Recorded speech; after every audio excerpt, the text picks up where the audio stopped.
In this video, I'm going to show you the number one thing that you have to overcome to get over the guilt and dogma of organized religion. Let's get at it. So, do you feel that you struggle with guilt and self-worthiness?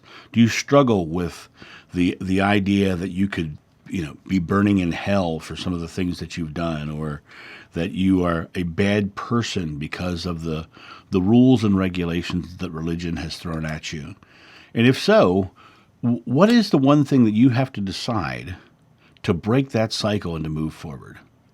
Well, if you think about Catholicism itself, it starts, the song Amazing Grace even says you're a wretch. But if you think about Catholicism in another way, you're born in sin.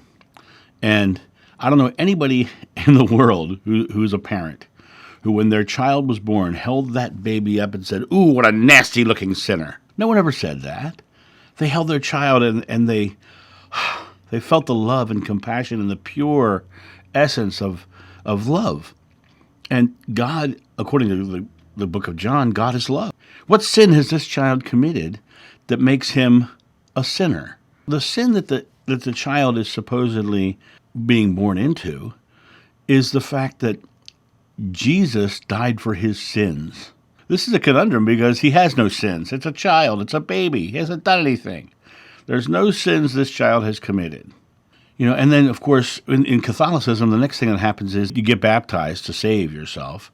Now, what does the baptism do? The baptism says, okay, you're no longer, you're forgiven of that sin because now you're a Catholic. It basically says, I've indoctrinated you into this religion, this school of thought, this dogma that you now have to follow for the rest of your life.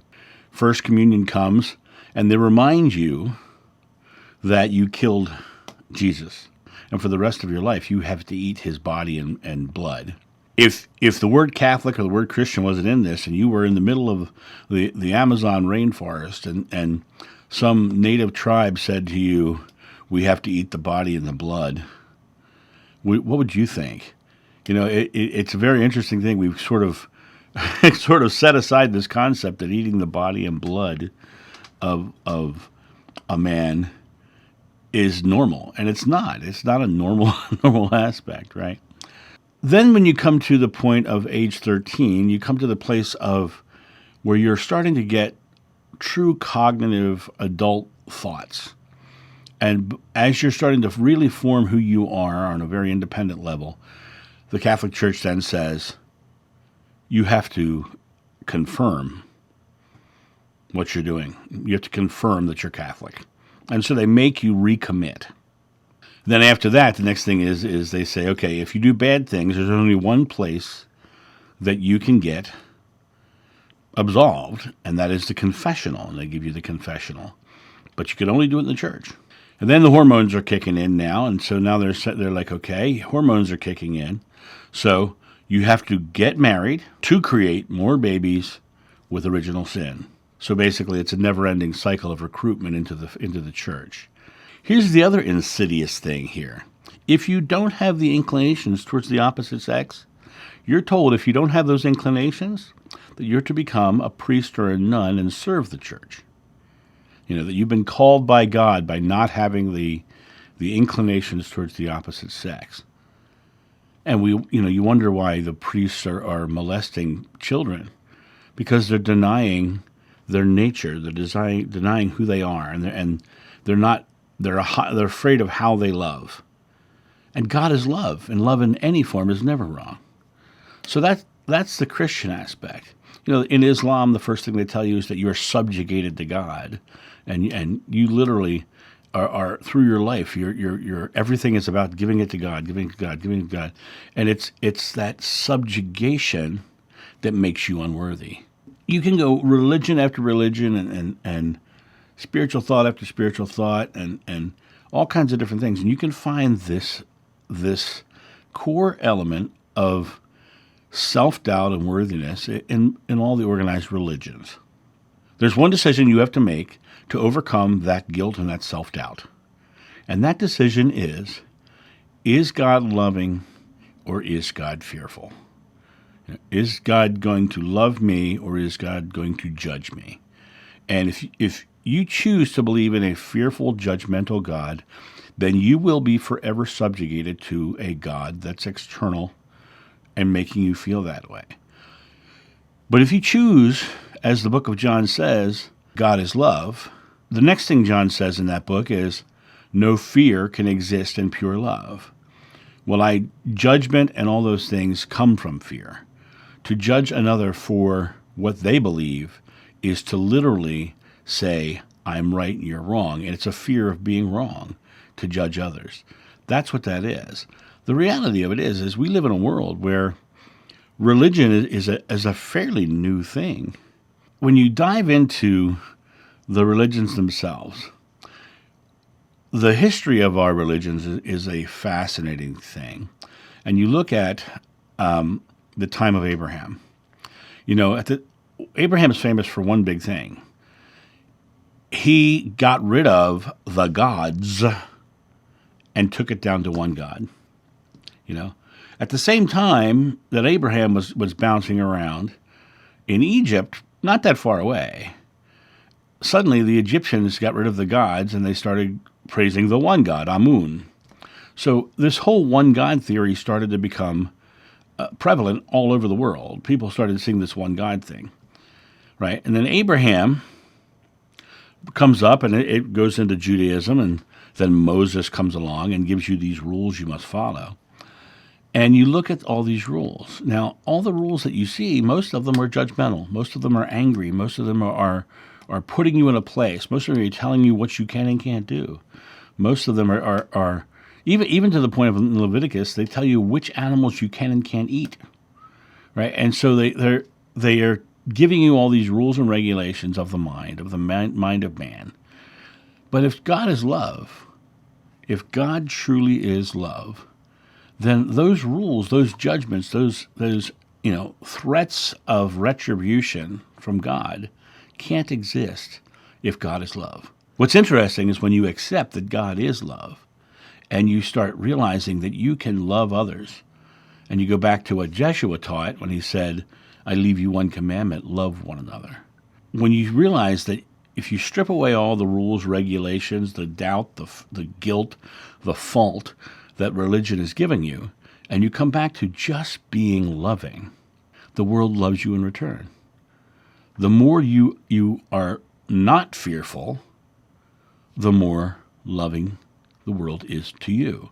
In Hinduism, there's a guru whose name was Swaminarayan. So he wandered into this village, and in the morning, they came out of the house, and Swaminarayan was sitting next to a tree, and the lion was asleep about 6 feet away from him. And they asked him why the lion didn't eat him. Swaminarayan said, because I am without fear, he gave me nothing to be fearful for. When you think about that, if I release my fear, what's left? Love. Because fear itself is just an emotional reaction to a future event that may or may not happen with me focused on a negative outcome. And that negative outcome is where my mind is. So the world, God, love, is showing me what I am believing.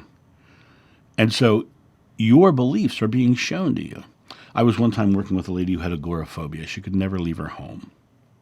And as I was working with her, I used to go pick her up and take her out to lunch, just because that's what you do when someone doesn't want to leave their home. You want to do everything you can to get them out of their house, to let them know that it's okay, and to give them a loving experience outside of the home so they can start to trust, because trust is developed by results over time. And while driving to the restaurant one day, she said to me, John, why do the cars on the highway merge easily with you? And my response was, because I love driving. Driving gives me love in return. God is love. And if I'm loving something, I'm putting God into that expression. And that expression is going to show it to me in return. And cars do merge easily with me on the highway. Cars easily, absolutely easily, drive by me very easily. We don't have any issues. I don't see road rage. I have a magnificent experience driving because I love driving, and driving gives me love in return. So the question is, do you think God is love, or do you think God is fear? Are you living into fear, or are you living into love? The Buddha said the secret to enlightenment is the eradication of fear. Now, all of this comes down to one thing. What do you think? Do you think God is love or do you think God is fear? The Buddha said, what you think you become, you create your world. Krishna said that you are the culmination of your thought. The Bible says, as a man thinketh, so is he. Your ideas of thought being creative is in every one of the schools of thought, the religions. It's all in there. What you think you become, you create your world. If I think loving thoughts and I live a loving life, I get love in return. I go to the grocery store, I walk in there, and before I go in, I exhale. And I come back to this feeling of no fear. We know scientifically that when we are in fear, we store air in our bodies. You know, if you're a parent, you know that your child, when they almost smacked their head on the coffee table, you went, and you sucked a bunch of air into your lungs. That's the primal reaction to fear. Put air in your lungs so that you have a reserve to run fast. That's why we do it. And the reality of it is that when you come to that space of realizing that just letting the air out of your body releases that fear state and puts you back into your true nature, which is love, because we're all one in God. We're all part of love. So the number one thing you have to decide to overcome the guilt and dogma of unorganized religion is God love or is God fear? Is God judging me or is God loving me? And that's the simplest choice you have to start with. That becomes the baseline of your next spiritual experience. If you're living a loving life and choosing God to be love, you'll have that experience. If you're choosing God to be fearful, judgmental, and harmful, who's going to send you to hell for the bad things you do, you're going to have the experience that is much more fearful, harmful, and scared of going to hell. So it really comes down to you making the simple choice. Is God love or is God fear? On upcoming videos, we'll talk about the way to step into a loving life and experience a more loving world and create a bigger, more loving world for everybody, an inclusive world that where God can truly be expressed in many different schools of thought and ideas about being loving, being inclusive, and being accepting of everyone. You guys have a great day, and like, subscribe, and share, and I'll talk to you soon. See ya. Bye.